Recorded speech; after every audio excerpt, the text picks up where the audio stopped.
नमस्ते, स्वागत छ तपाईहरुलाई आशिष बेस ब्लगमा। हामी चाहिँ अहिले बद्रीनाथ मन्दिर आइपुगेका छौं। यहाँ आइपुग्नलाई चाहिँ हामी हरिद्वार हुँदै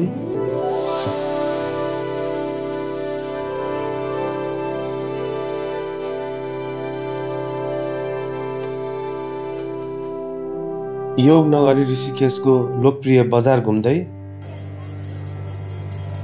परमार्थको मिठो आरतीको धुन सुन्दै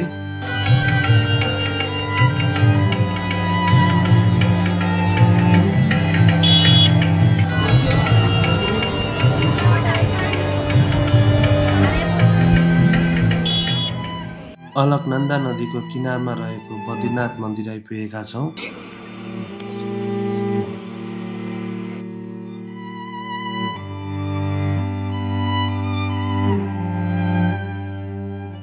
आज हामी यस भिडियोमा तपाईहरुलाई थाहा नभएको बद्रीनाथ मन्दिरको केही रोचक तथ्य कहानीहरू सुनाउने तथा देखाउने प्रयास गर्नेछौं।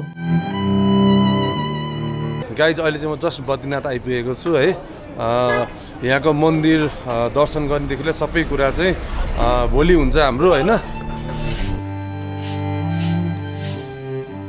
अत्याधिक चिसो र हिउँ पर्ने कारणले गर्दाखेरि चाहिँ यो मन्दिर मेदेखि नोभेम्बरसम्म मात्रै खुल्ला रहनेछ। बद्रीनाथ मन्दिर उत्तराखण्डको हिमाली क्षेत्रमा अलकनन्दा नदीको किनारमा अवस्थित छ।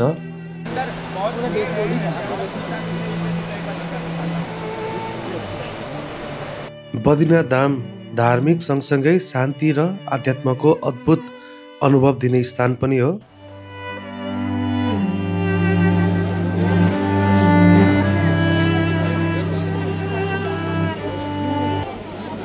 यो मन्दिर भगवान विष्णुलाई समर्पित छ, जसलाई बद्रीनाथ भनिन्छ।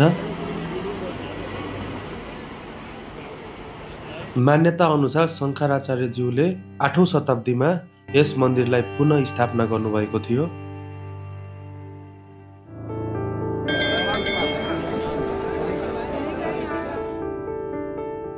हिन्दूहरूको 4 धाम मध्ये बद्रीनाथ पनि एक हो।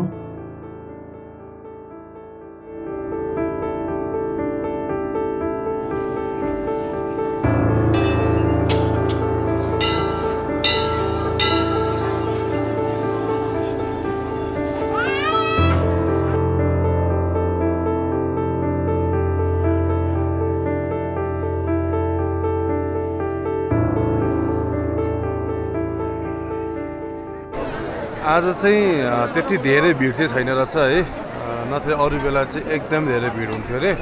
हामी चाहिँ छिटै आएर छिटै दर्शन गर्न पायौँ, त्यसमा चाहिँ एकदमै ह्याप्पी छौँ हामी है। यहाँबाट मेन मन्दिर चाहिँ देखिँदैन रहेछ। मेन मन्दिर चाहिँ अगाडि छ, यो पुरै हाइटले छेकेको छ हैन। तर हामीले भित्र अलिअलि खिच्न चाहिँ खोज्यौँ, तर भित्र खिच्न चाहिँ पाइँदैन रहेछ है। त्यति हो खिच्न पाउने, लुकेर खिचेको त्यो पनि हैन। ओके लगाएर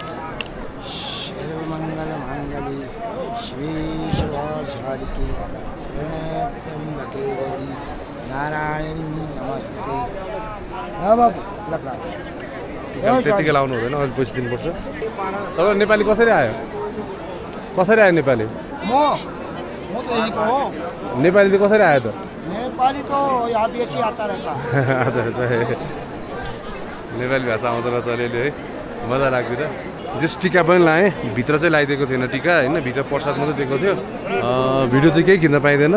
टिका लगाउनु भयो यहीँ बाहिर आएर, अथवा यता भित्रपट्टि हनुमानको मन्दिर पनि छ, त्यहाँ गएर लगाउन मिल्यो। लक्ष्मीको मन्दिर पनि छ, तर भिडियो केही खिच्न पाइँदैन। त्यही भएर चाहिँ डराइ तपाईँलाई अघि जति देखाएँ त्यति चाहिँ डराइ खिचेको है। बद्रीनाथ मन्दिरबाट करिब 2 किलोमिटर अगाडि आइसकेपछि हामी चाहिँ माणा गाउँ भन्ने ठाउँ पुग्नेछौँ।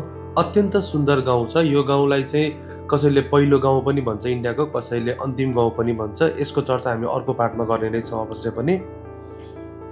अहिले चाहिँ हामी इन्डियाको फर्स्ट गाउँ आइपुगेका छौँ। महाभारतको युद्धपछि 5 पाण्डवहरू यही सरस्वती नदी तरेर स्वर्ग जानुभएको थियो। यो सरस्वती नदी भने अहिले लोप भइसकेको छ।